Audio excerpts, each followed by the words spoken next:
You're listening to episode 72 of the Let's Go Comic Show. On this episode, we talk about the DC Universe Titans premiere at the New York City Comic Con. We smell those floppies and a whole bunch more.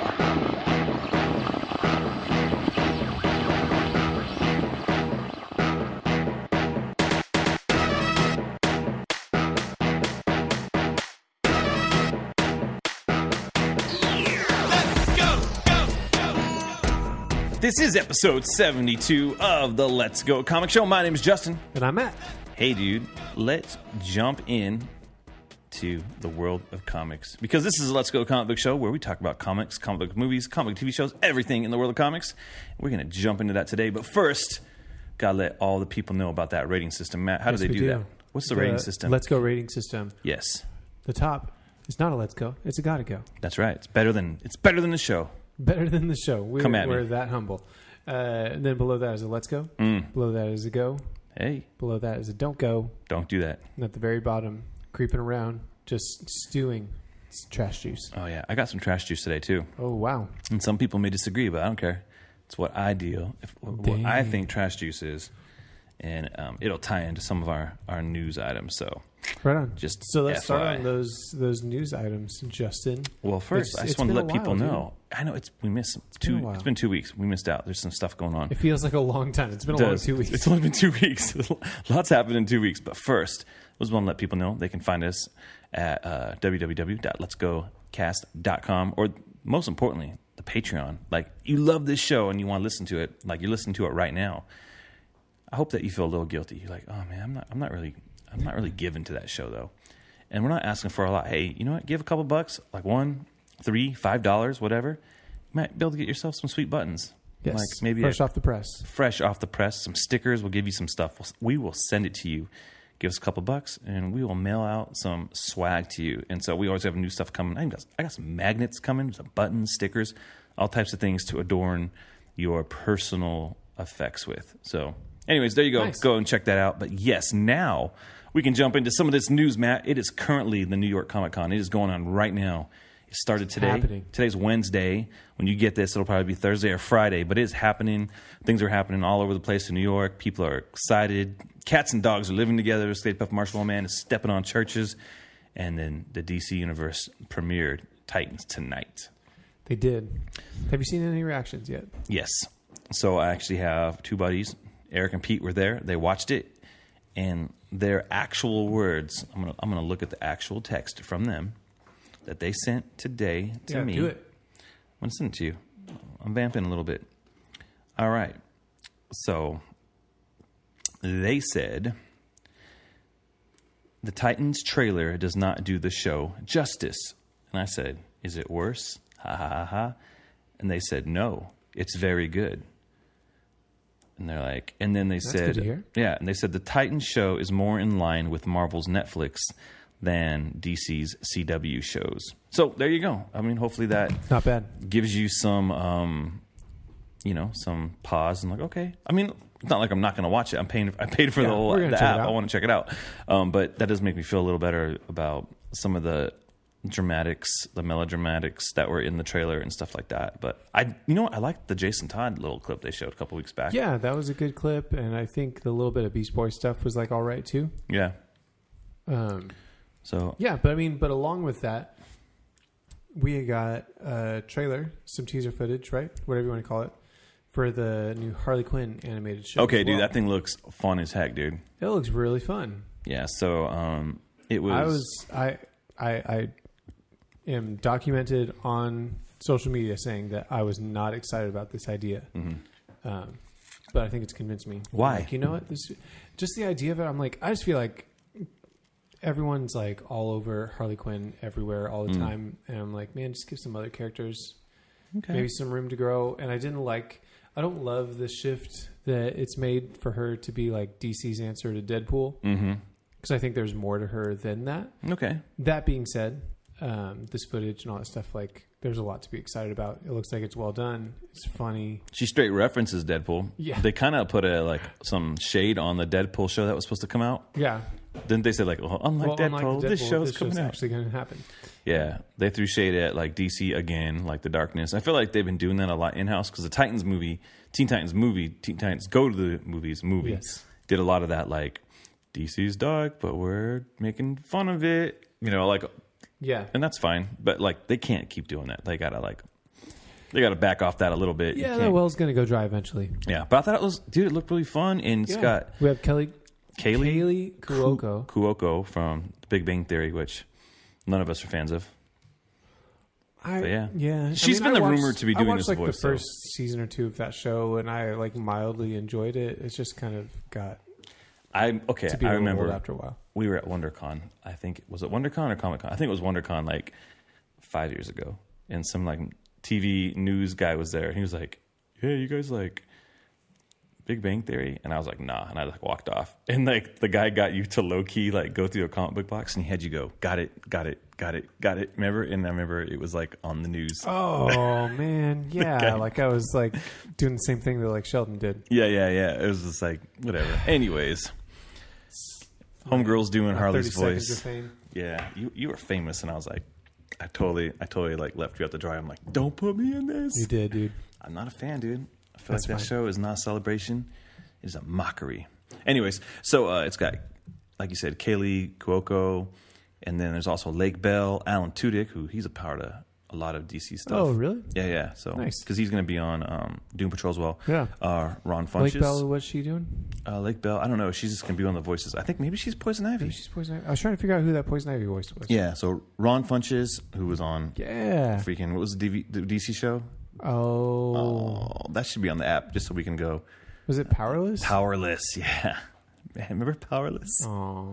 JB Smooth, Jason Alexander, George Costanza, Wanda Sykes, Giancarlo Esposito, Natalie Morales, Jim Rash, Dietrich Bader, Tony Hale, Chris Maloney. So like all these people are going to be voices. You just went straight by that name. Dietrich Bader. I'm Batman. Yeah, dude. Well, he does the voice in the little promo. It's so great. So yeah, man, I think so I'm excited for this show, dude. I think it's going to be a good show. Yeah, it's going to be a fun little addition to this app. Like already, I keep saying it, I feel like the app is worth it, even without these things that are created for it. But I'm excited. Next week we'll watch some Titans. And then the last thing having to do with that is we've seen images where Brendan Fraser got up and spoke about Doom Patrol. Yeah, he talked about Doom Patrol, but he said there was some pictures good. behind him. Yeah, there was a picture of him in his suit, and he looks rad. Yeah, dude, Robot Man. It's like Robot Man. Yeah, Cliff Steele, dude. I'm excited for that. And then they announced that Matthew Bomer is going to be playing Negative Man. So I guess they already have somebody who plays him physically, but he'll play the flashback scenes and do the voice. So that's great. Yeah, it's cool. So like, all the news that comes out for this stuff sounds good. And then like I said, our boys on the street said they enjoyed it. Very Zack Snyder-ish. I don't know if that's good or bad. So we'll see. For Titans. So we'll see. Anyways, jumping in. Daredevil Season 3 comes out in a couple weeks. I'm excited for that. 19th. Yeah. Did you see the other trailer where it had Kingpin wearing the white jacket? Oh, man. I was like, that was so exciting. That's about it. That's all I really. Seeing Kingpin in white, it just feels right. What if they kill Daredevil and they kill him on the show, too? Like, how they're low-key trying to go the end of Daredevil in the comics? Right. And they do in the show? I don't know. That'd suck. That'd be kind of weird. Yeah, I don't know if I'm about that, dude. I don't know about, but I'm excited for this. All the promo for this seems interesting. He's back in black. Yeah, into the costume. So suck. They're just gonna reverse. We're gonna end it back in the freaking ski mask. We're not gonna do costumes at all. Yeah, no one wants costumes, dude. Okay, so my friend Paul Herman on Twitter last week or 2 weeks ago put a really funny thing out, and it was literally like Netflix has a new Spider-Man show, and it showed. I saw that. It was the Tobey Maguire where he's. It was so funny, dude. All right, so there's that. Hellboy poster came out. What do you think about that? Legendary AF. Legendary AF, period. I think it looks good, man. We had it's definitely a little bit of a look of what Harbour. Hellboy was going to look like with David Harbour. So it's similar to that? This is his horns fully grown out, like not cutting them off. And so what I noticed in the casting sheet, like Liz Sherman ain't on here, or Abe Sapien. Like it's going deep on the other side of the mythos. So you're not getting any of the other guys. I'm like, oh, okay. So that's weird. Maybe they save them for the end. But I'm excited for it. They pushed it back, though. It's going to open up in, I think, April now or something like that. So I hope we see a trailer or something soon. Maybe this weekend a trailer will come out for New York Comic Con. I don't know, but it would be good to see something about it. I'm excited for it. I like Hellboy. I like David Harbour. Yeah, it should be interesting. I mean, Mila Jovovich is going to be the Blood Queen. Yeah. So you're definitely changing up who he's facing, what he's doing, which makes sense. Yeah, you don't want to like retread everything, but you kind of want the main cast of characters. So either way, that poster looks cool. Like it. Dig it. So let's go. It is, dude. It is a let's go. You are 100% right. All right, so let's jump into some other. I'll save the Spider-Verse last, but today they announced Rosie Perez has been cast in the Birds of Prey film. Doing what? Dude, Rosie Perez is going to be Officer Renee Montoya. Oh, that's interesting. Yeah, part of me is like, okay, Harley Quinn already has like an annoying voice. Then you're going to put Rosie Perez in there too. It's going to be like, the whole movie is just going to be like, Is it Rosie Perez a little? I mean, I guess they're making Montoya a little older. I'm not gonna like, yeah. She's older. That's fine, dude. I was thinking Michelle Rodriguez would be my seasoned in life. Michelle Rodriguez. Come on, I love her. You do have a thing for Michelle Rodriguez. I don't know what it is. She's just kind of mean. I think she'd be. I like it when I'm talked down to. Yeah, talk down to me. don't be mean to me, Michelle Rodriguez. Michelle Rodriguez should have been in there, dude. That's all I'm gonna say. I can see that. That would be good casting, dude. Does it make me feel anything? No, it doesn't. But we can talk about that was the news last week since we missed the show. Like we got Huntress and Black Canary. Yeah, we got Huntress and Black Canary cast, and so there was a little bit of people freaking out online. So I think it's Mary Elizabeth Winstead is cast as Huntress. The Huntress as Helena Bertinelli. I'm like, okay, like I can do this. And then so for Black Canary though, which Journey Smollett Bell. I don't know if I'm saying that right. I don't know who she is. I haven't seen anything that she's been in, but apparently she was on Friday Night Lights a little bit on a show called Underground, and so cool. I guess she was on Parenthood for a little bit too, but I just don't remember. Recognize her. I don't remember. So so she's gonna be Black Canary, and people were kind of like, hey, because she's black. She's a black actress, and so I guess the only thing that I would say is. That would be weird is that she's a black actress and then the character's Black Canary, almost like Black Lightning and stuff. But yeah, and I don't say that as like I just feel like it could be kind of weird. Like, are you saying it almost takes the like character? I feel like it's a little too on the nose. Or? Well, it becomes. Does it turn Black Canary into like a black exploitation type of character? Like Black Lightning was created during that time. You know what I'm saying? And so I don't know if it does that. And so maybe it doesn't. Here's the thing. Black Canary, there's nothing about her that has to be a white lady. I feel like here's the thing that Black Canary needs. She needs to have crazy like kung fu fighting powers that she gets from Wildcat. She needs to wear a leather jacket. She needs to have fishnets. And she needs to wear a blonde wig. Because Black Canary doesn't have blonde hair. She wears a blonde wig. Think that makes sense for her to still do that? Yeah. All right. I don't know. I feel like it's the canaries are yellow, so you probably have to have a little bit in there. But yeah, she's got to have the cry. Yeah, canary cry is the key. Yeah. For sure. So cool. I'm just excited that they're casting these movies. It makes me feel like okay, so Birds of Prey's coming out. Yeah, we can put that on the list for sure. Like I don't know what else is coming out, so yeah, man, Birds of Prey. Let's get this movie out. So I guess it comes out next year sometime. Yeah, I don't know if we have a date yet for that. There's a date. It's supposed to come out February in 2020. So a little over a year. Yeah, it's a little over a year. It'll come back fast though. Once like Shazam comes out and Joker comes out, totally. Wonder Woman comes out, you're like, oh, there come Birds of Prey coming in 4 months. So speaking of not too long away, Into the Spider-Verse gave us another full length trailer. All right, and man, this trailer is a freaking. I was already in. Like this is let's be clear. Bro. Like I've been into this since we had the teaser last Christmas. Yeah, was it last Christmas? Dang, dude, animation takes a long time. It does. Like, we're drawing as quick as we can, guys. Dude. So that first trailer was cool because it made it feel like it was this Miles Morales movie, right? You get it, you watch it, and you're like, this is cool. He's wearing the Nikes. Yeah. Then you get the second trailer, and it's like, oh, this is Miles Morales and Peter Parker teaming up. And then you get that little thing at the end with Spider-Gwen. Spider-Gwen at the very end, yeah. Now, this trailer is bananas. This new one is just like, everybody's teaming up. But it still feels like it's a Miles Morales story. So it's probably all like brought into his perspective or something. Freaking John Mulaney as Spider-Ham. That's freaking great. So great. Yeah. Nicolas Cage is Spider-Man Noir. Yeah. Hey, I'm Spider-Man Noir. Whoa. Nicolas Cage said today, not today, but on the internet this week, that he's down to be Lex Luthor. You know, he'd be down. Of course he is. Why not? He's like, he'll do anything. Say, hey guys, I'm an actor and I like to act. They're all, well, surprise. We haven't cast Batgirl yet. Yeah, I'll totally be Batgirl. All right. Hey, Commissioner Gordon. My you're kryptonite. Kryptonite. Dude, he was great as Big Daddy. Oh yeah, totally. Dude, Kick-Ass, I like that movie. But the best part is freaking Big Daddy. Is Nick Cage's Big Daddy, because he's like low-key Adam West, Batman-ish. So all right, oh, let's go. All right, cool. Hey, yeah, I'm Nicolas Cage. I just want to play Nicolas Cage in the Nicolas Cage movie. Like, I'm not lanky enough, but hey guys, I'll do anything, any movie. Oh, yeah.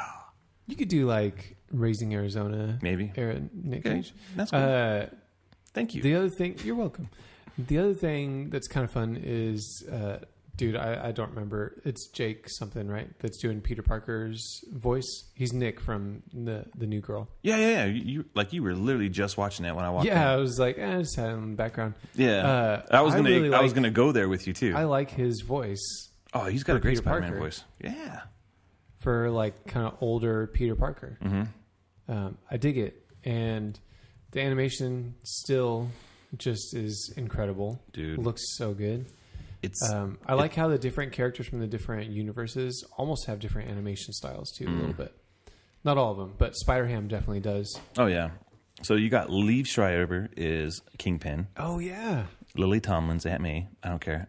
No one's Aunt May anymore except Marissa Tomei, but whatever. Yeah, and we have I think playing Prowler is Mahershala Ali. Yeah. We remember from Luke Cage season 1. Yeah. Playing Cottonmouth. Yeah, Cottonmouth. And he has got just a rad voice in general too, so I'm excited to hear that. So we got, who else do we have in that cast that you're excited about there? Shameik Moore is playing Miles Morales, which I'm like, yeah, from Dope. Yeah, but wasn't I'm trying to think. Has he ever done any voice work before, or is this his only thing? I don't know. He's got a good voice. Yeah, though. Like it's a really good fit. Yeah, I like Dope too. Dude, FYI, just go watch that movie. That was a good movie. So yeah, it's gonna be fun, dude. We got Haley Steinfeld as Gwen Stacy. Mm-hmm. We just talked about John Mulaney as Spider-Ham, which I just think it's hilarious that Spider-Ham is in this, and so yeah, dude, this is gonna be fun, dude. It seems like all the pieces are in place. Like I'm stoked for it. Yeah, like Phil Lord. And did Miller help with this too, or was it just Phil Lord? I think it was Lord and Miller. Okay, they're like, whatever. Han Solo's not happening. That's cool. Whatever. Let's make this. Whatever. Let's just make the Spider-Man thing awesome. Let's make the Spider-Man thing. Like, who cares? Yeah. So check out that trailer. It's really good. I'm gonna put it in the show notes, so you can just go to the website and you'll see it. So excited for it. It's a gotta go. It's gonna be good. 100%. 100% gotta go. So all right. Anything else for news?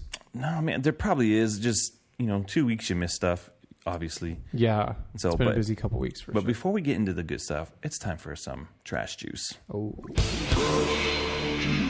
I know we didn't talk about trash juice. It wasn't on the list, but I remembered.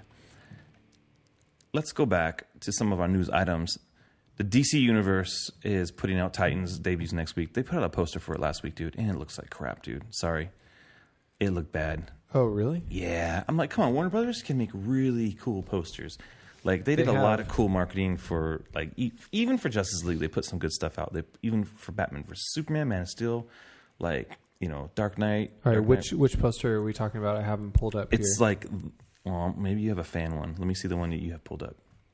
So I can't. Is it the one where they're all like lined up in stereotypical like hero pose with Raven at the top? And Yep. That poster sucks, dude. It's not very good. It's an awful poster. If anyone thinks it's a good poster, The kind of like white marble background looking. yeah, I see they're trying to emulate like the comic book, the classic one where Raven's in the back, the George Perez, Marv Wolfman era. It just looks terrible, dude. It looks like a terrible freaking. Doesn't look great. Yeah. Anyways, what's the other poster you're talking about? I don't know. I just Google searched and I'm like, there's lots of different stuff. I think it's just people putting stuff together. If there's a good one, it's probably someone else's poster. Oh, yeah. That's really funny. No, I just clicked on one of them and it's really, really bad. Yeah.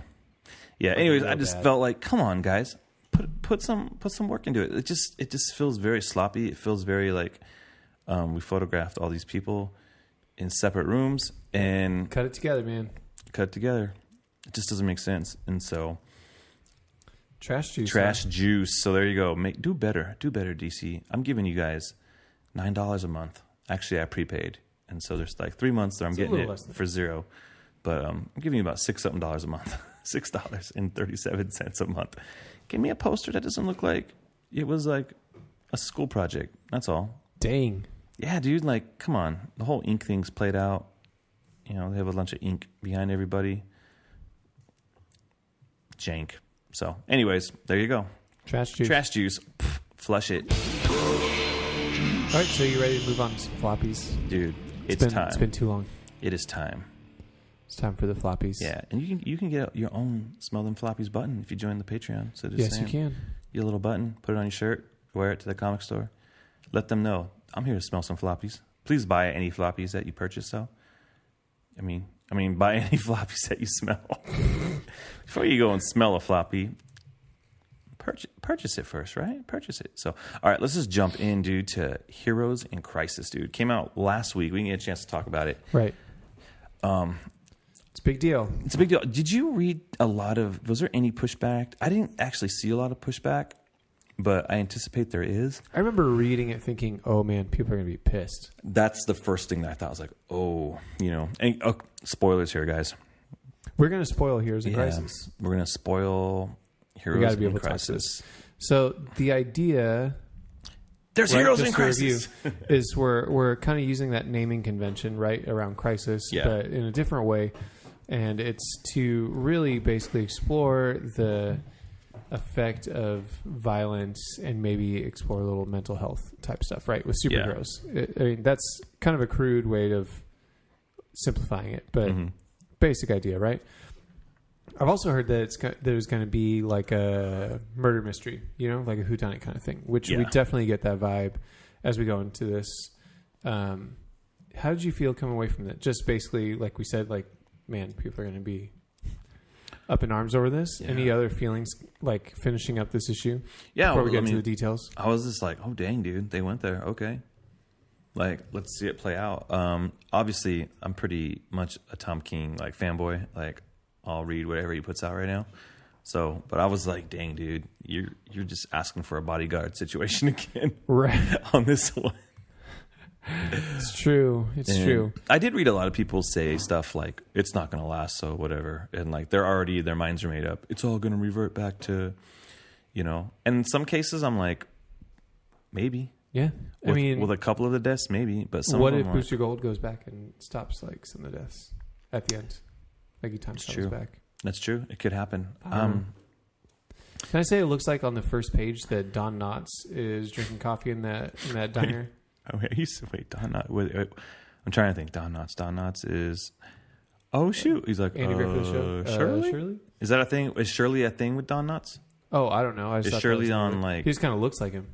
Was Shirley on one of those shows he was on? That's a great question. That does look like Don Knotts. Internet, okay. I leave that up to you. Yeah, let us know who Shirley is. Is Shirley famous? No, Shirley? Is that his voice? And please Jack! Call me Should have been Jack, like Three's Company. That's what he was. I think I didn't notice first reading this, now that we're going through it, how like kind of tore up Harley was when she walked in. Yeah. Already. Didn't pay attention to that. She was in some type of a situation. Yeah, title cards, really cool. And we have these pages of, so not many of the pages are this way. So you have these, every once in a while you have every few pages a 9-panel grid. Yeah. It's kind of like a confession booth kind of thing for each of these people, right? Yeah, it feels like you're watching an MTV, like The Real World. They're chatting right at you. Mm-hmm. And so... And every one of them seems to kind of like have this progression to something a little more emotionally poignant by the time you get to the bottom of that page, right? Seems to be the focus of those. Yeah. So we have this, other than those kind of inserts, we have 2 running plot lines where we have this interaction between Harley and Booster Gold, which gets pretty intense. Mm-hmm. And then other than that, you have Superman and then Wonder Woman, Batman joining him. You have them investigating what's going down at this place, Sanctuary. And basically, looks like everyone's dead. Yeah. Who was there. Yeah. Going back a little bit to Harley in the cafe, or not the cafe, the little diner. She says she hates pudding. Basically, she hates Joker, or she hates that. She's like, she doesn't actually like the She's like, you know what? FYI. Just give me some of this pie. Like, pie's fine. I don't like pudding. Yeah. So yeah, we get into, some birds chewing up some bird stuff, and you're like, oh dang, what the heck is that, dude? That's a little tiny body. Yeah. You familiar with Blue Jay? Blue Jay. At all? Mm-mm. Yeah, when I saw him, new to me. I was like, oh shoot, Blue Jay from Justice League International. And he even mentions Silver Sorceress and all that stuff, and that. So it was surprising to me. He's not a character anyone's like clamoring to see, dude. I don't know, unless someone's out there cosplaying as like Blue Jay, like I love Blue Jay. Yeah. He definitely didn't, there was no, I thought he was already dead, to be honest. I thought he died in Well, he's definitely now because he's being picked apart by he's crows now. as he was very tiny. I feel like he was killed in like Justice League International in like 1991 or something like that. But in the breakdown story. Anyways, there's Blue Jay. He's dead. I'm like, okay. Hey, that's... Yeah, it's basically going through and confirming. Yeah. Like, here's all the people that are in here are dead or are part of this story. So so it looks like we also have... is it Heat Spot? Hotspot? Hotspot. I don't know who that is. But So I have an electronic copy and the page isn't loading. So I was... sorry, yeah. behind. I don't know who that is. I don't know if he has a catchphrase. I'm just warming up. It made me sad, though. You really felt like that's the thing. Here's what Tom King did really great. He made even the people you don't know, like who the heck's Blue Jay? Who's Hotspot? Yeah. That little, like his phrase, and like when Superman references it, he had a thing he said. It made it feel more real. I was like, suck, Tom. And you see him right next to, you don't even address that you see Lagoon Boy and Citizen Steel right there as well. Yeah, and then I don't know who, Psycho Pirate or Lady Pirate. I don't know who the heck that is laying next to it. Well, it seems like that's the workers at Sanctuary had those masks. Okay. Dude, there's that shot where it has like Batman flying inside of the Batplane, Batwing, and you got Superman, but it has Wonder Woman flying in, and she's straight Gal Gadot, dude. Like, I guess you just have that likeness, huh? I feel like is it Clayman who's doing this? Clayman, and just the art in general on this thing is the art in here is beautiful, incredible. Like without words and stuff. The art is great. Like this took some time, but yeah, man, you got Sergeant Steel, or Commander Steel, who's like a JSA guy, Infinity Inc. guy, and you got Lagoon Boy, who was I believe he was on Young Justice, but he was in the Teen Titans book that Jeff Johns is doing, the later issues, I believe, right? Towards the end, or was... I think so. Right. Like, that's what I'm trying to place. Like, honestly, I mostly know him from season 2 of Young Justice. Okay. Yeah, so I'm not familiar with him in the books. You got him in there. Hotspot. Yeah, there's a thing he would say. So already you're kind of coming in and like, oh, dang, they just killed all these characters. But then the big gut punch. The gut punch was Wally West Flash. Right, I think even Arsenal. on the show we talked about that. I was like, I think I said Arsenal's dead, but I didn't think Wally West would be dead. Yeah, it's a little surprising, I think, for a few reasons. He was pretty key to Rebirth. Yeah. Like, he was kind of the catalyst that started the whole thing in that oversized issue that kicked off Rebirth, that a lot of these stories are coming out of. And... but on the other hand, It does seem like DC hasn't known what to do with him this whole time, other than have him be a plot device to bring back people's memories of old continuity. Dude, they should have killed Barry Allen in this. Why? Because I don't like Barry Allen. Oh my gosh. Dude, I'm that. confused right now because was it Action Comics? Flash is in that, and it's freaking the Barry Allen suit, but they call him Wally West. Bendis is using Wally West in that Superman issues. Yeah. Interesting. I was like, because he was just acting weird. I was like, Barry doesn't talk like that. I didn't catch that at all. Yeah. I think I'll have to go back. Yeah, I think it was in Action Comics. I don't know. It was one of the books that he's writing. Yeah, but I mean, you see this progression. Like, Yeah. I wonder if it's DC's moving away as Jeff Johns isn't chief creative officer anymore. Like, are they trying to move away from solidly holding to Rebirth and maybe letting go of some of those things? I don't know. Or is it something where, here's the thing, or it could just be something where we just need to let the rest of the story play out. I think that's part of it. Yeah, I'm not angry. I'm sure there's some people out there that are angry. And Well, he was in Titans, right? When he first came back after Rebirth. But then he had some sort of heart condition where he couldn't run. Oh, really? Like, it was part of that story. So sidelined him. Then he somehow got fixed from that. I didn't read that part. But then he shows up in Flash and he's like, I'm going to race you and I'm going to be the best Flash. And he breaks the Speed Force. Yeah. And then feels really traumatized because Linda doesn't remember him and his kids are lost somewhere in some alternate reality. And so then he goes to Sanctuary. And so it just seems like sideline ever since he's been back. Hopefully they build him up after this. Like you were saying, maybe Booster takes him out. I don't know, man. But Save Wally, Booster. That was the biggest thing that I saw on Twitter last week was, this is spitting in the face of Rebirth. That's what it was. It's undoing everything Jeff did. And it's like, people are just angry. Either they hate Jeff Johns or they love Jeff Johns, Well, I can see how I'm like that. I had that question in my mind, maybe not reacting that emotionally, but I'm like, what the heck is going on? Yeah. So this other storyline that's running parallel to this is Harley and Booster having a conversation that turns into Harley attacking him with a freaking steak knife from a diner. Yeah. That got pretty crazy pretty quick. And the action, the way that's done, again, the art, incredible. When you have that one panel where Booster's like, I don't want to hurt you. It just looks really great. I mean, the combination of the art, the coloring, all of it is working really well. It's kind of creepy. You have that same page. I think it's page, I don't know, if you count 15 or 16 counting the cover. Yeah. You have Harley wiping blood from the knife that she just stabbed him with and putting it under her eyes, to go into this fight. It's cool to see. I don't know if we've seen Tom King write Harley yet. We've seen him write Booster. Yeah. And so it seems dude, I think you kind of get this, how crazy she is. Yeah. He's doing a good job I think he's doing a good job at writing everybody's tone. At the end though, where it's got Harley and Booster kind of accusing each other of killing everybody, they're aware of what's going on and they're both seeing it from two different sides. So that's interesting right there. Yeah. And it doesn't say anything after that. Yeah. It's just Booster ending it with help me. And so I'm in. This is a well-crafted story, whether you don't like what went down in it or you don't. I don't know even if you don't like the whole idea of it, I'm intrigued. I'm in. I want to see what happens.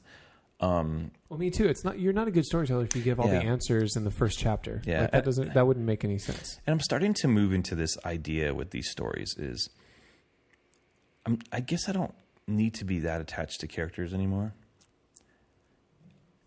Because they come back, but then I guess you want the stakes to last. Right now, I'm just tell a good story. Because right now, Arsenal doesn't make or break my world, right? Right. Does Wally West make or break my world? No. I think I prefer him more than Barry Allen. Right. I think killing Barry Allen would say more.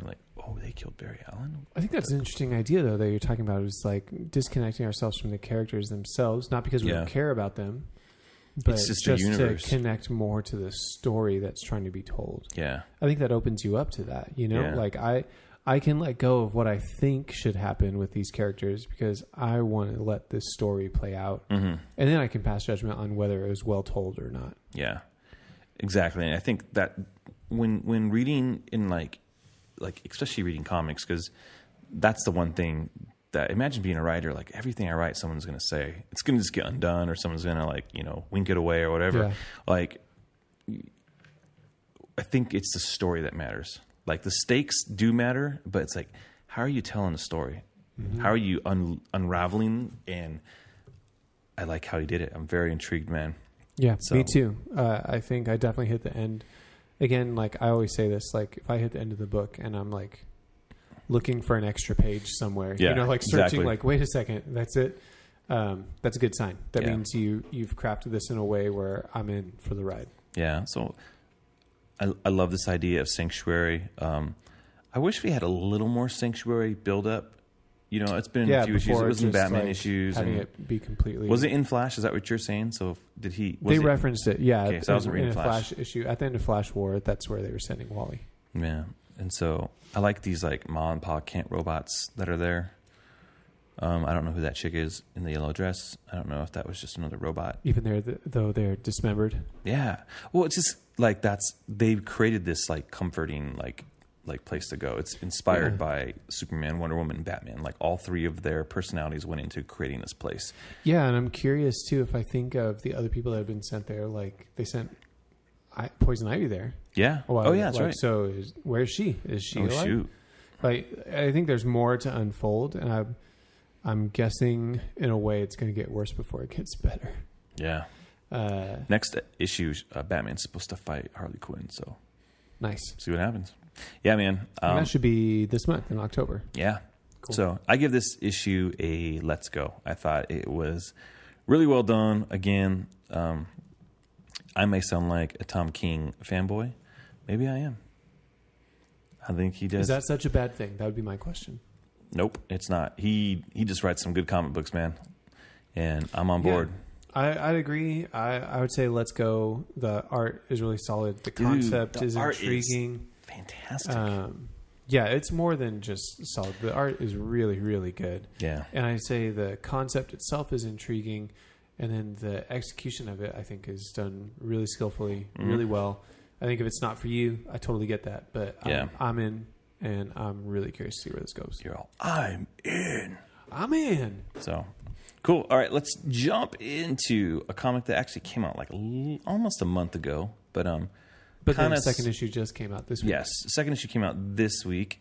I want to talk about Bordertown for a little bit. Bordertown is a new comic from the from the Vertigo imprint. It's from Eric M. Esquivel, Raymond Villalobos, and Tamara Bonvillain, and they are on the art team. Anyways, this is a really cool story. I forgot that it came out, and I wanted to get it, and so found it, and I just jumped in, man, and it was good. I actually liked that the next issue came out like this week because it made it nice like to get 2 issues right away. Yeah, and so basically it kind of takes place in like Arizona. Yep, and we got some displaced teenagers. Border town in Arizona. It's Devil's Fork. Devil's Fork, Arizona. You got a lot of like really intense, hardcore, like right-leaning folks. You got teenagers. You got some socially like awkward kids. It's good stuff, dude. And everyone's written well. Everyone's got a good voice. The art's really fun. It's not super quirky, but it's there's part of it that kind of reminds me a little bit of, was it Chris Burnham? Burnham, yeah, that did exactly. Batman Incorporated. Yeah, a little Frank Quietly, Chris Burnham. Yeah, it's in that vein for sure. Yeah, which I think fits the kind of like kookiness of the story. Yeah. One of the things, like, there's this evil basically gives them images. So these little chupacabras are running around, and when you see them, you kind of see them in what your image of like scary things are, right? Yeah, it took me a second to figure out like what was happening in that scene, but yeah, that's so you get people like you get these like some characters are like, oh my gosh, it's an ICE agent, it's Border Patrol. And some guy sees like a tiki torch Nazi, and then one person says urban teenager, and then my favorite is the kid that's all, it's Bane, because he has a Batman hat on. Yeah, and it's totally like Bane, like it's Chupacabra Bane. Yeah, it's a good amalgam of all the Bane costumes. I think you get like kind of a typical setup. You have like something weird happening in this town, and at the same time you have this new kid in town that's happening to come in and start school, and he gets picked on and stuff, and he's whatever. I think it's really interesting because then you get to like, I don't know, you see like, oh, he's making a connection with this one skinhead dude, and it's like, what, that guy's a white supremacist? Like, I'm half Mexican. Like, screw that, you know? I didn't know he was a skinhead until they said he was in the class. When you first see him, you're like, oh, it's just a dude with an X on his hand. Yeah, he's like a straight edge dude. I thought he was going to be super militant, like the straight edge, like, what, man, you're drinking a beer? Forget you, man. I thought it was going to be like that. Yeah. I think you have in Frank, it seems to be our main character, you have a conflicted guy. You have like he does that and he stands up and they're like, prove you're not racist, and he's like, I'm half Mexican. Yeah. But just before that, when the teacher's like, okay, she's like, I want you to meet Francisco, and he interrupts her and he's like, nope, Frank. Yeah. And so you're like, I'm half Mexican. He's like, but I'm not going to go by Francisco. I'm going to go by Frank. And so I think there's something there where you're like, hey, like he's a little conflicted. He's trying to figure out who he is and how he wants to be perceived. And I think what you really get is like he gets punched, in the face by this neo-Nazi kid. Yeah. And then he's like, all right, we're going to fight. And the crazy thing straight up, he shows up and just takes this dude to task. Like he rocks him and you're like, okay. Yeah. Frank is not a pushover and he's really smashing this other kid's face in. Yeah. It's nuts. And then that kid gets bitten by a chupacabra cop guy. Anyways, it's freaking crazy. And then you have his little buddy. What's the guy's name? The big guy. With the Superman shirt. Hold on. I just like that he's wearing a Superman shirt. It kind of reminded me of freaking what's his face from Goonies. I think it's Quinte. Okay. Yeah. It's fun. Quinte, and so you have him like he's like just jumps in. He's the big dude that starts fighting the monster just because, So, and then it takes us to the epilogue at the end where you see like there's this kind of like portal into That's pretty brilliant, dude. Yeah, at the border. Yeah, it's an actual border, but not just between countries, but between realms.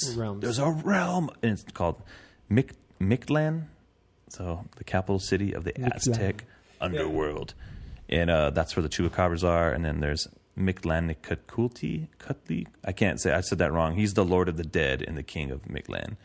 And he's straight up telling his people, like, look, there's some expletives there, basically telling them, you messed up. And there's probably going to be some type of a war. And so. Yeah, I think it's a really, again, it's a brilliant move, right? Because you have, like, this town that's Devil's Fork. Yeah. So I think of, like, a fork in the road or whatever, right? Mm-hmm. But it's Devil, like, underground, like, underworld. Yeah. Like you're doing the play off the words with that, and then having the monster come in, and then you have like, oh no, it's not just a border, but it's like a border town. Like so, it's a border town all of a sudden takes on more than one meaning. This art, dude, is just so bananas over the top. Yeah. I love it. It's really great. It's like creepy, but like it's got this sense of like playfulness. Like it feels like Stranger Things, like a Monster Squad, like all this other stuff where you're like, I'm kind of freaked out and this is messed up, but you also have like this youthfulness in there where they're the ones kind of facing this, and so you're like, I don't know, it brings this lightheartedness almost to it. I don't know if it's quite lightheartedness, but something different to it. It feels like all those things, but directed by Robbie Rodriguez. Yeah, I can see that. Like. And kind of from dusk till dawn. That just this not like that movie, but that vibe. Like it's dusty. Like I feel like that would be the perfect. I don't know. It's 2 issues in, but I'm like, dude, this should be a show. You know, it would be they should really option great this. show. It'd be a really cool show. If we could just touch on issue 2 real quick. Yeah, I like that he has a Kyle Rayner Green Lantern picture in his wall in his room. So we get Quinte, like we get a little bit of his background. Yeah. And why he's wearing the mask, which I think is like really touching and really pulls you in for this character. Yeah. It says like, oh man. Exactly. Like, okay, like I get it. Like, yeah. That's how you're coping, like is a freaking luchador mask. Yeah. So they all kind of decide like, we're not doing this. Let's all just kind of say it didn't happen. Yeah. And of course, just like it would be in any story like this, their hand is forced when stuff starts happening again. Yeah. And I thought it was really cool about halfway through this. You have, I will admittedly say I don't have as much experience with Mexican folklore and stuff when it comes to this, as far as like the monsters and the kind of like spooky like characters they're using, like La Llorona. Like I'm familiar with that, but I mean, not a lot of the other ones other than the Chupacabra. Yeah. But I think the idea of that is awesome. Like I'm like, oh, dude, I don't know who these characters are. This automatically built in something that feels a little more rich, a little more established than just like it's another werewolf or another zombie. It's something very much tied to a place, tied to a culture, which I think is pretty cool. Like it gives you something different to work with for sure. Dude, you just get dispatched one of those dudes too. It just like gets ripped in half. Yeah, right. The King of the Underworld. I'm like, okay. Okay. Yeah. So this is a fun comic, and I think that you definitely should pick it up if you're like wanting something a little different. It's not superhero, but it's not. It's definitely leans into some of the DC stuff just because it's put out by Vertigo. Yeah, you have West East poster in one of the characters' rooms. So, I mean, there's definitely different tie-ins to things. Yeah. I wanted to go back to the Kyle Rayner thing. I think it's significant because, like, I don't know if everyone knows, but Kyle Rayner, they kind of expanded upon him and who he is, and that he's half Hispanic too as well. Oh, like the nice. character. Yeah, so I thought it was he is. interesting that Frank has, of all the things, he just moved in, right? And the one thing he puts up in his room is this Kyle Rayner Green Lantern. Straight up wearing the Jim Lee version of the suit. Oh, yeah. And so it's like this, it means something to him. So maybe he relates to that character. He's all, oh, I'm kind of like that Green Lantern. Like, yeah, man. You know, he sees some representation in that. So I thought that was cool. That little nod. I don't know if it was intentional. I feel like I should ask the writer, like, hey, was that intentional? Or was that just kind of a little Easter egg? But do you know the writer? No, but just reach out, dude. Twitter. You know, just Twitter. Just on Twitter. A lot of stuff. It's like, hey, man, got a question. So, Border Town #2, really good comic. Both comics, I'm going to say, are Let's Go. I'm really glad I went back and read it and was able to get it because art's fantastic.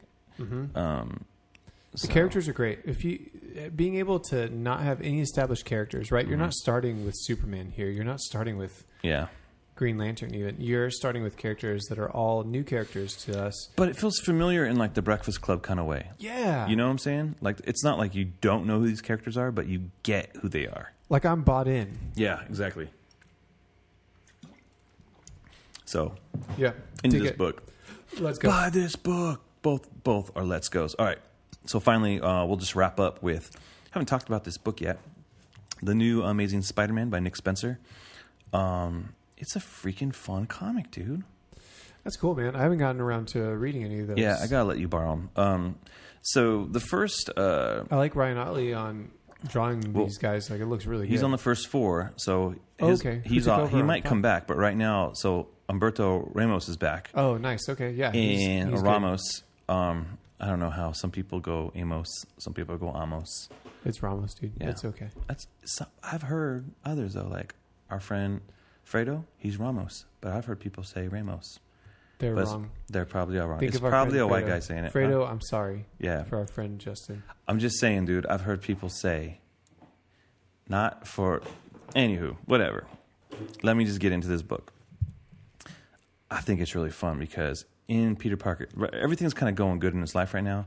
It's kind of a silly arc, but I liked it. He was like split in two, and then like there was a Spider-Man who's just Spider-Man 24/7 doing all the Spidey things, and then Peter Parker was like, just Peter Parker, and it kind of sucks. I miss being Spider-Man. Anyway, so that storyline kind of wrapped up, and this next thing is about his roommate is Boomerang, like not Captain Boomerang from The Flash because that's weird, but like the Spider-Man villain Boomerang, and he's kind of an opportunist, and he ends up like hitting it off and chatting with Mary Jane, and she's like, "Why don't you hate this guy?" And he's like, "And so he ends up getting stuck with him inside the villain bar, like it's the bar not to be named or whatever, the bar with no name. And so they're there, and it's one night. It's really funny because it's trivia night, and it's Spider-Man trivia night, and Peter Parker's there. Oh, that's funny. And like they're like, no one can beat Spider-Man trivia night, and he just starts answering all the questions and wins. And he's like, I kind of like these guys. Like he's like with the guys that want to kill him. He's like, I'm kind of relating to them, right? And like in the meantime, Boomerang's like in the bathroom, like low key trying to kill Spider-Man. Like, hey, doesn't know Peter Parker's Spider-Man, but like he's making these deals with Kingpin and stuff. Anyways, it's a really fun comic, and I'm like, dang, Nick Spencer pissed me off last year with the whole like Secret Empire stuff because I didn't think it was a good comic. But his Amazing Spider-Man is really good. The jokes are really, he's got some really funny jokes in there, and it feels like some good Spider-Man. That's cool, man. And so, and just to cap it off, like everything that Dan Slott did, from what I've read a lot of Dan Slott Spider-Man. I did not read all of it, but I read a good bunch of it. Thank you, Marvel Unlimited. And his run was good. I thought it was a good run. And so anyone coming in on after him, you know, has their work cut out for him. And I think Nick Spencer's doing a good job. 6 issues in, and it's a freaking fun comic, dude. So if you're not reading Amazing Spider-Man, go get it. And the last 2 issues were 5 and 6. I thought they were great. They were both let's goes for me. Like, and I like reading Spider-Man. And, you know, I've said Miles Morales has been the better book. His book's currently not coming out, and so I will read it when the new one comes out. Right. But right now, Peter Parker is back at the top, like in the sense that it feels like a fun Spider-Man book. And so I hope when the Miles Morales book comes out that it's just as good, because I'll read 2 books about Spider-Man as long as they're good. Cool. The end. Can we cap it? I think last book we want to talk about, it could just be kind of brief, just kind of reactions and stuff, would be Nightwing 50. Yeah. How are you feeling about... We're going to spoil this, by the way. Yeah, we're going to spoil it because... How do you feel about Amnesiac Rick Grayson? Rick Grayson, dude. You know, I read it. I haven't been reading Nightwing. And so I read 50 just because of what happened in Batman 55. Spoilers. Dick Grayson got shot in the head by KG Beast. And part of me was like, man, it felt like Azrael Batman. Like, this guy's a jerk.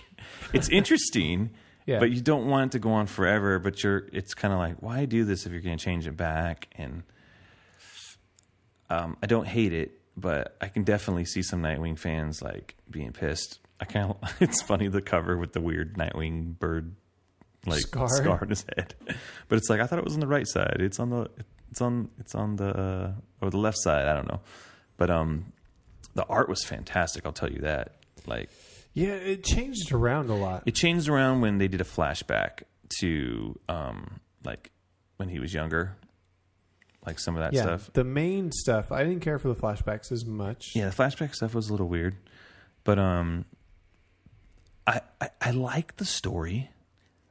You know, the Scarecrow and everything, and you know, Robin showing like a little bit of mercy in there. You know, it's a good like juxtaposition of like who young Robin was to like this like new like Rick Grayson type of guy. You know, Gray. Why are you being such a Rick? But yeah, he's a little like reckless, and dude, straight looks like Chris O'Donnell with the shaved head. He should have had a nose ring. And dude, if they had a scene of him doing like karate laundry, that'd be the best. Yes. Karate laundry. That'd have been pretty great. Rick Gray, karate laundry. So, I don't know. Concept, man. I don't know. I'm willing to let it play out, but I don't even know how long it's going to play out, because what's his face? Everyone's favorite is coming on this book in a couple months, and what's his name? What's his face? Who's writing Teen Titans? Scott Lobdell. And so he just doesn't, you know, doesn't excite me. That's why they're making Nightwing a jerk, so that Scott Lobdell can write him. Oh gosh, I don't know, man. So, yeah, especially when you juxtapose this with what the story was and what his interaction was with Batman in Batman. Exactly, because it was so good. It was really good. It was classic Dick Grayson, and now you have like this completely different character. Yeah. Which, I mean, could be something that's meaningful if they use it well. Yeah. But if it's just something they do just to do it, just change it up, that's going to be... Yeah. That's going to be kind of a waste. It's going to be a little cheap. And Barbara Gordon's pissed off. There's a lot of, like, I don't know what this is, a lot of Feed the Worm graffiti in this book by the artist. Feed the Worm, I see it a few times. It's like, what's Feed the Worm? Is that just his favorite band? Or is it going to be, like, something that pops up, like, the worm? Oh, yeah, I didn't catch that at all. Yeah, I caught it a few times. I was like, Feed the Worm. All right. What are you trying to tell me, artist? Yeah, Dick Grayson seems kind of like a dick. A little bit. And not a Batman. But doesn't want to be called a dick. Yeah, and not a, what was it? What was the Batman book? Not a Batman Damned version either. Yeah. But like, the attitude one. So Jean-Claude Batman Damned. So, but yeah, then at the end, it's like Batman's just kind of like, maybe it's better this way, that he has a fresh start without us. And you're just like, Nope. Yeah. And then I'm just confused on Robin's outfit, because in the Tom King book, he's wearing the classic, like, shorty shorts. In this, he's wearing the New 52 version of the costume. I don't know. I don't know what costumes we're wearing. I don't know, man. Anymore. I don't want to think about it too much. It's an interesting issue. Mm-hmm. It seems pretty arbitrary that they're like, we just need to completely change him.